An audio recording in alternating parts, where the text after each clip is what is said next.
Hey, it's Meseidy, and welcome back to another episode. Today, I have an interesting topic of conversation, just a thought process. I want to talk about the idea of internalized misogyny. What is it? What does that mean? Who actually suffers from internalized misogyny? And before I do that, if you can go ahead and hit like, maybe subscribe, hit that notification bell so you are notified of new episodes. I'd really appreciate it. And also so we can stay in touch, make sure that you join my email list. The link is in the description below. Okay, so let's talk about internalized misogyny, because this is something that I have been accused of on several occasions, especially if I ever mention how I enjoy taking care of my home, making a meal for my husband. A lot of times it'll be followed up with a question of what does he do for me? Or does he ever do anything like that? Sort of accusing or insinuating that maybe he is inept or lazy, for example. And inevitably, I'll also be accused of perpetuating the patriarchy by choosing to do that, or it's only because I suffer from internalized misogyny. My favorite is when someone gives me a patronizing pat on top of my head and tells me that it is okay that I happen to suffer from this internalized misogyny, because in actuality, we all do. And it's a result of an unconscious bias because it is ingrained in our society. Because we live in a world built by men for men, which results in a society that is oppressive to women, even today in 2022. But what is important is that now I know that I suffer from this internalized misogyny and that I work towards dismantling it and undoing it. That I actively continue doing the work of deconstructing the patriarchal systems that are in our society that lead to the oppression of women. It's just like how I discussed in the last episode, except in this situation, we are taking out the word racism and we are inserting misogyny, because essentially all of these ideologies run the same playbook. They just swap out terms. It's also patronizing, the assumption that if I do not agree with your perception of the world, it's because I am ignorant. Never are women such as myself given the benefit of the doubt that perhaps we are confident in where we are in our life and our place in the world. And therefore, we don't feel this need to participate in what I would call the oppression Olympics, a hierarchy of oppression. When I do get those type of comments, the comments of educating me on my internalized misogyny, really all I want to do is respond with internalize this, if you know what I mean.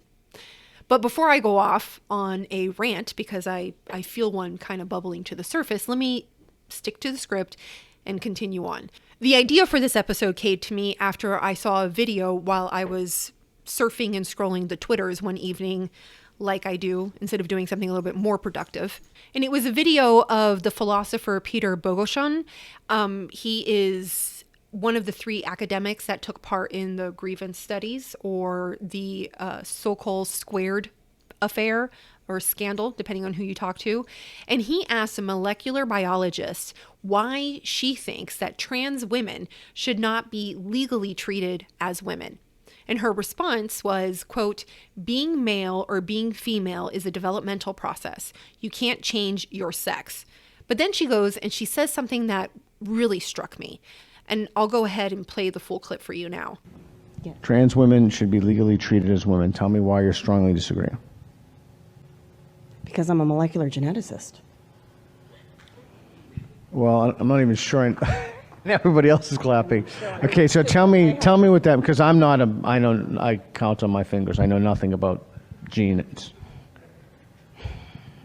Being male or being female is a developmental process. You can't go backwards. Okay. So you can't change your sex. Like, you cannot do that. And the truth is that currently in California prisons in other parts of the country, women are getting impregnated by other women, and there's just no way that, this is against the UN. After World War II, there was like I don't remember what body came up with this statute, but it was against, I believe it was the Hague. You cannot house female prisoners with male prisoners because they get raped. And that's happening today. And it's not in the news. It's not in the common news. Okay. But I know about it. So that's the argument for, so I just want to make sure I'm clear about this. So your argument is because you have domain-specific expertise as a molecular geneticist, and then the legal component of that is you're grounding that in your experience of what a man is and what a woman is. Yeah. I'm sorry, this bothers me so much. Well, that's why we're talking about it. I know, my heart pounds, and I go to the women's changing room at my gym, and there's a dude in there, he's putting on makeup and hoop earrings. And this is not something a woman does when she goes to work out. And it's frightening. What am I going to do? Well, so I know nothing about what happens in women's rooms. So that's the behavior is not common in women's rooms? No, nor do women beat each other to death, but men do. And it's so sad that women have internalized misogyny to the point where the man's comfort takes precedence over the woman's safety. There's a reason why they don't want to be in men's prisons, because men beat each other to death. Women don't do that. I want to focus in on that last part, because that's the part that really got to me. And it's when she said, women have internalized misogyny to the point where the man's comfort take precedence over the women's safety. This to me really took me aback. And I found it to be a perfect explanation for what is currently happening in the implementation of gender theory that we're seeing that is just continuously increasing in our culture. Now, I don't know this molecular biologist personally. I don't know if we would see eye to eye on every issue. And she may not even agree with a lot of the points or assessments I'm going to be making in this episode. But we can surely find common ground in the fact that gender theory or gender ideology is proliferating at the expense of women. And I'm going to break this all down into tiny little packages, little bits and pieces, and then we're going to put it all together and tie a little bow on top. Just because I think it would be cute and easy to digest this way. So the question is, what is misogyny? You might be thinking, Meseidy, I know what misogyny is. I don't need you to tell me what misogyny is. But for the purposes of thoroughness and, to humor me, let's just go ahead and define what misogyny is. I will be pulling the definition from the dictionary of Merriam-Webster, or what I like to call the Merriam-Webster Dictionary of Woke.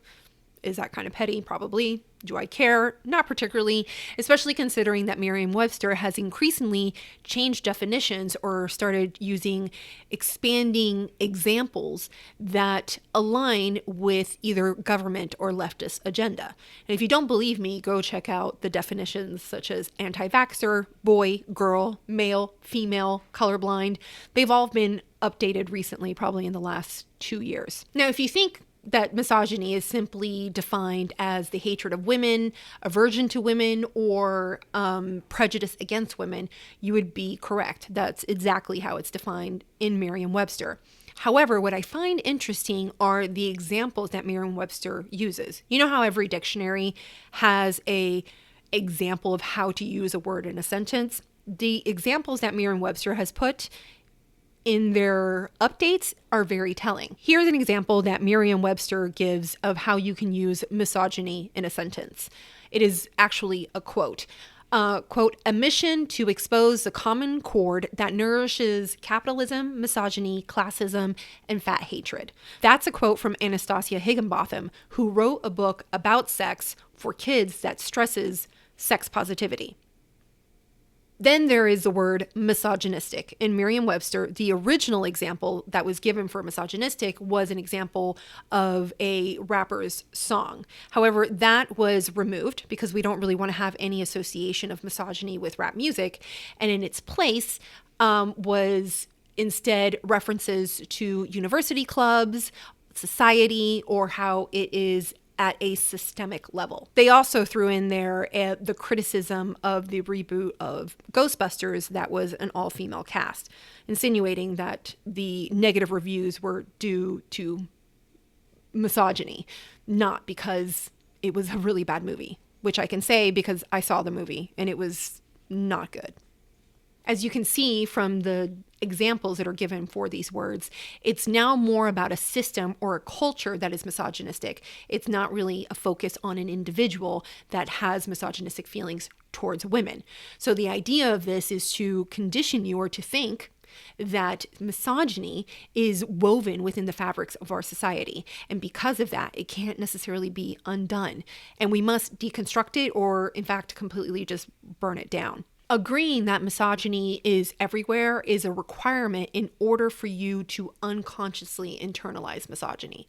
Remember, according to them, we are living in a system that is rooted and created in order to benefit men, which in turn means that it's a system that oppresses women. This is a very Marxist perspective. It is an oppressor versus oppressed mentality. And the systems that are commonly targeted are anything that are traditional or heteronormative. Again, conditioning you to believe that anything that is traditional or heteronormative is bad, oppressive, and against a woman's interests. If a woman participates in these traditional values or roles, she is in sense practicing and perpetuating misogyny.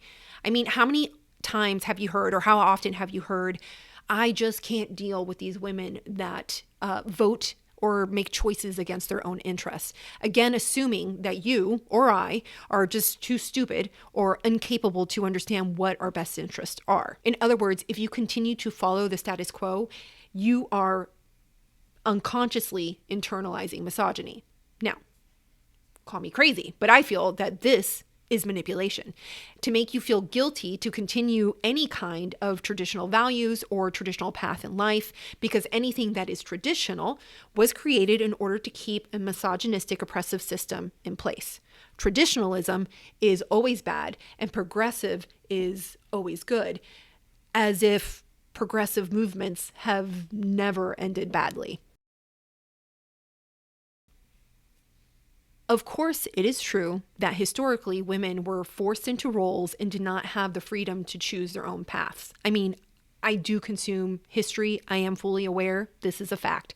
Are we expected to believe that this is still the case, that women are still an oppressed class, even though today we are the most educated, most employed, most financially stable, not to mention that women are the primary influence in culture and have the primary purchasing power in the home. But women are constantly getting the message that if they are not continuing to work towards or actively dismantle misogyny, they are contributing to a system of oppression. This conditions women to feel guilty if they participate in anything that aligns with any traditional values or interests.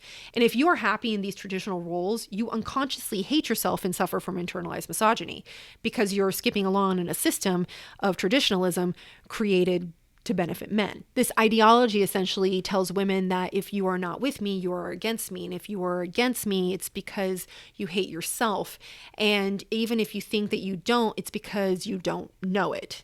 I mean, when you really get down to it, the entire thing is incredibly manipulative, disempowering, abusive, and it strips women of individual freedom, autonomy, and thought. So what does internalized misogyny look like? It depends who you ask. If you ask the left, today's media and culture, it appears to be a woman, an adult human female, that embraces traditional roles between herself and her husband. And it gets worse if she chooses to stay home and have children. And if she even makes an effort to be attractive, fit, and healthy, well, you might as well burn her at the stake, because people will just freak out sometimes. This is a generalization, and perhaps the stake burning, well, no, it actually is hyperbole, but there is a common thread. And the common thread is that any woman who embraces traditional gender roles in her home does so due to internalized misogyny, not because that's what she wants to do. Or, I don't know, crazy thought, maybe it's because she likes it.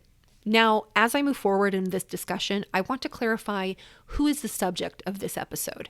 I am talking about gender activists.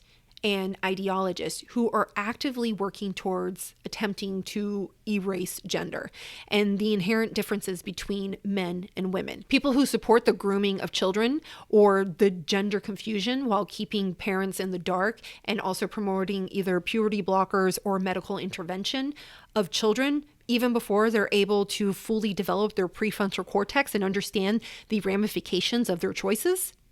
I am not talking about individuals who understand and accept that there are biological differences between men and women, but who have legitimate gender dysphoria and have chosen as adults to transition, fully understanding that they will never fully be the opposite sex. Here's the deal though. In order for a woman to truly internalize misogyny, we must also accept the lie that men and women are not inherently different, that all the interests and behaviors of men and women are a result of conditioning from society, a society that is built by men for men. We must also believe that human beings come into this world as a blank slate, and there is no intrinsically inherent masculine or feminine traits. We must erase the concept of gender and sex for that matter, because contrary to what the left will tell you, sex and gender are tied together. So if you attempt to erase one, you will inevitably erase the other, or at least try your darndest to do so. Gender activists will attempt to argue that gender and sex are separate. Sex is biology. It's simply what is between your legs or your chromosomal makeup. It has no connection whatsoever to gender. It also does not determine any inherent difference between men and women. Think of it this way. Sex is two cars, stripped down to their frame and their engine. Car 1's frame is curvy and it has a V6 engine. Car 2's frame is big and boxy and it has a V8 engine. Gender is what's on the outside. So on the outside of these cars, you can pick whatever color, interior, all kinds of details.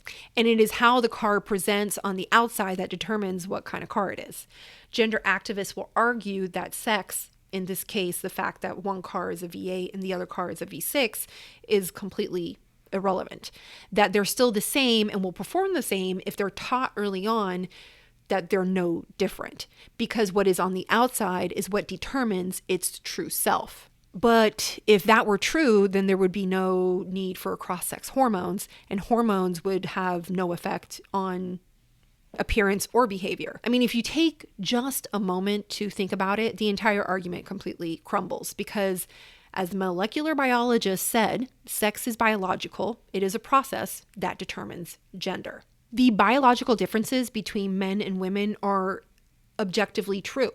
And in order for this blank slate principle to work, it would require the majority of people to go against themselves, their own interests, and their natural instincts. Ever since the rise of second wave feminism, we've seen an escalation of encouraging women to be less like women and to behave more like men. We tell them, get the corner office, be a boss babe, sleep with Tom, Dick, and Harry, that their value is in prestige and money, and to not waste their time on being a wife or a mother, because that's a waste of their potential. Women are not a monolith. There's no perfect formula that determines what a woman will like or how they will behave or even choose to do with their life. What is important is that the women have a choice. They have the liberty to choose. However, biological differences are a fact.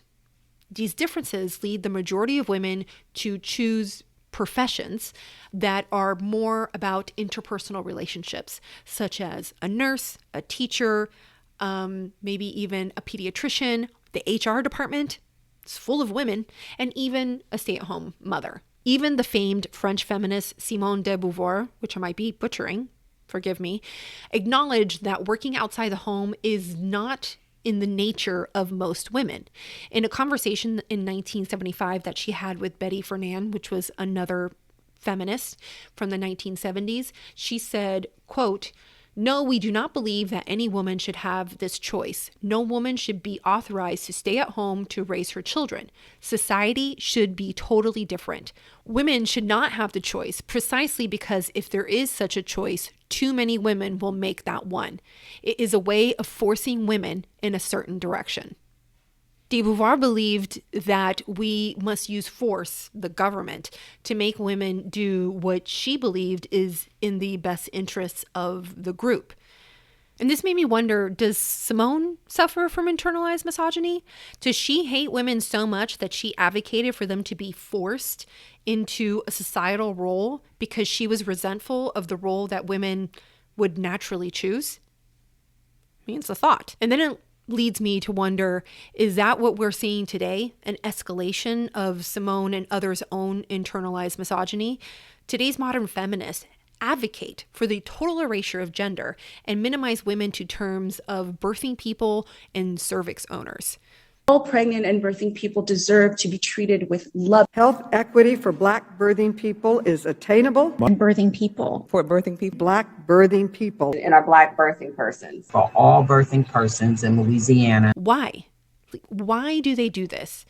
I wonder do they hate themselves? Is it perhaps because they, in fact, suffer from internalized misogyny? Do you see men as having freedom and women being betrayed by their own biology? This leads me to consider that true internalized misogyny is in women who promote and advocate for the erasure of gender and sex. Because if you didn't hate yourself, then why would you be working so hard to completely and actively eliminate women or the concept of woman? Instance after instance, all we see is culture teaching women to hate themselves. And it's all under the guise of empowerment, tolerance, diversity, acceptance, and affirmation.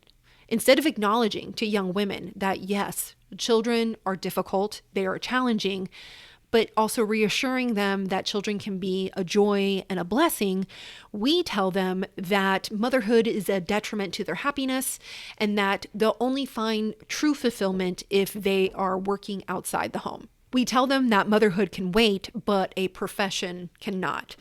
A memo that ovaries and biology has yet to receive.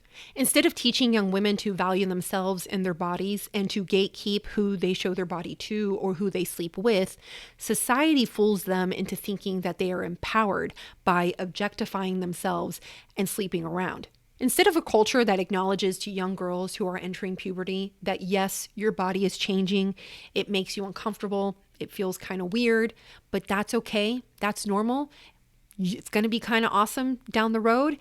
We're telling them that if you feel weird and you don't like to wear a dress, that perhaps you're non-binary or a boy, either which merits the removal of healthy breast tissue and in some cases leads to gender-affirming hysterectomies, which sounds like a nightmare. And they'll call it gender-affirming care, but I will not participate in that new speak. And I'm going to call it what it is. It's mutilation. And speaking of breasts, just a side note, can we stop with the whole chest feeding crap? I mean, it's a fact that you need mammary glands, ducts, and nipples in order to feed a child, not to mention the hormone prolactin in order to lactate so you can feed an infant. Those are literally the definition of breast. So I don't understand. I mean, if you have the capability to breastfeed, it is because you have breasts. I don't understand what Orwellian dimension we are living in right now that we just completely ignore definitions or redefine things in some subjective idea. Why are we being taught to hate ourselves? What makes so many women participate in this idea of erasing gender and stifling traits and abilities that are uniquely female, devaluing themselves and mutilating themselves? There has been a shocking increase of young girls having double mastectomies, and ever since the overturning of Roe, young women seeking to be sterilized. Some will say that this is because we are more accepting of trans individuals, although at the same time, they'll tell you that it's extremely dangerous to be trans. And then it's women are seeking to be sterilized because otherwise they run the risk of forced birth. But I call BS on this whole thing, honestly. I'm starting to believe that this is all a reaction to years of feminism telling them that womanhood and motherhood are essentially their bodies betraying their own self-interest. Between 2016 and 2017, the number of gender reassignment surgeries for girls in the United States quadrupled, with females suddenly accounting for 70% of such operations. Not only have the rates of these girls claiming trans identification risen dramatically in the United States, but it's happened throughout the West. And teen girls are now the leading demographic of those claiming to have gender dysphoria. At the UK's Tavistock National Gender Clinic, the number of teen girls presenting for gender treatment was up 4,400%. A clinic, by the way, that has recently been shut down and is being investigated for overdiagnosis. In 2007, there was only one gender clinic in the United States. Now there's over 50, and many of which are prescribing testosterone to girls on their first visit on an informed consent basis, not requiring any sort of referral or therapy. It's gotten to the point that young women can't even define what a woman is. If you go to any college campus and you ask, what is a woman, you'll get a very drawn out, subjective explanation of what a woman is. And it will inevitably end with, well, if you feel like a woman, then you're a woman. It's one thing to internalize misogyny to the detriment of yourself, but it's a whole other issue if you are doing it to the point where it's a danger to others. Culture is brainwashing young girls into mutilating their bodies and using fear and emotional manipulation to get parental consent, especially mothers who their empathy is being used against them along with the fear of ending up with a dead child. And then we have fathers that are just too weak to stand as the first line of defense between this insidious ideology and their family. And then we have men increasingly being allowed into women's spaces and women's sports, all for the sake of inclusion and tolerance. Never mind that it's at the cost of women's opportunity, well-being, and safety. Recently, it was reported that a man who identifies as a woman was moved out of a women's prison facility in New Jersey because he had impregnated 2 women. New Jersey Advanced Media reported that the prison houses 27 transgender inmates who are all biological males identifying as women, and they were transferred to the facility beginning in 2019 following a lawsuit filed by the ACLU and a transgender woman who complained that they were suffering abuse in the men's prison. Biological women at the New Jersey prison facility have complained about feeling threatened and being harassed by transgender inmates, but their complaints have basically been ignored because since this lawsuit, men who identify as women are now allowed to be housed in women's prison facilities, and they're not required to have any kind of surgery or, if I'm mistaken, have any kind of treatment. Last year, a transgender prisoner who was jailed at Rikers Island raped a female prisoner and ultimately pled guilty to attempted rape and got 7 years. Also last year, MyNorthwest.com reported that a transgender inmate allegedly raped a developmentally disabled woman while both were being confined behind bars at the Washington State Correction Center for Women. A transgender cheerleader who is a biological male was criminally charged last month for allegedly choking a female teammate at a cheerleading camp. The incident occurred at the Ranger College in Texas after the female teammate allegedly called Avery Chanel Medlock a man and said that Medlock should not be on the team. So Medlock choked his teammate. It seems like something that a woman would typically do. In Washington State, an 80-year-old woman by the name of Julie Jaman, I believe, was banned from a pool and called a bigot because she reported that there was a man in the women's changing area. Jaman said, quote, "While I was showering on Tuesday, I heard a man's voice and I looked over toward the 2 toilets that are in the dressing area. And there was a man in a women's bathing suit watching 4 or 5 little girls take off their suits in order to use the toilets. She then confronted the man and asked, 'Do you have a penis?' And he responded, 'That is none of your business.' And then she yelled at him to get out of the women's bathroom. Shortly thereafter, a staff member informed her that she was being discriminatory, that she was a bigot, and now that she was banned from the facility." Last year, a video went viral for a similar incident where a man who identified as a woman entered the women's area of We Spa in Los Angeles. This is one of these spas where there are nude areas that are gender specific. He entered the women and girls area completely nude, fully intact, and exposed himself to women and underage children. The video went viral when a mother complained to the staff, and then the staff said that he was within his right because of his orientation. It's okay for a man to go into the women's section, show his penis around the other women, young little girls underage. Your spa, we spa, condone that. Is that what you're saying? Like I asked. It's so he can stay there. He can stay there. What sexual orientation? I see a. It lets me know he's a man. He's a man. He is a man. He is not no female. He is not a female. He is not a female. Hold on. He is not a female, sweetie. Okay, girls down there, other women who are highly offended for what they just saw. And you did nothing. Absolutely nothing. In fact, you sided with him. So We Spa is an agreement with men that just say they are a woman and they can go down there with their penis and get into the women's section.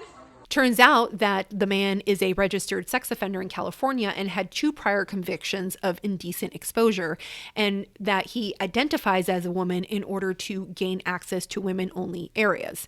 This was what was reported by law enforcement. Not my assumption.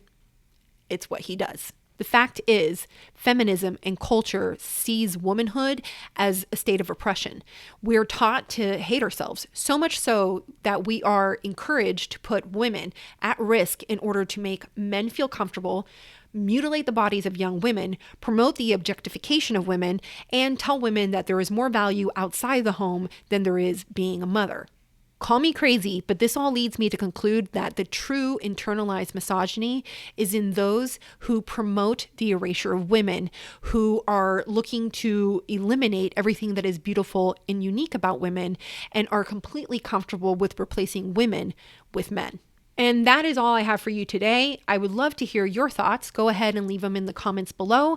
And if you want to make sure that you don't miss another episode, I would suggest that you subscribe, hit the notification bell, and also join my email list in the link down below. Also, do not forget to give this video a like and share it with a friend. Thanks so much, and I'll see you guys on the next one.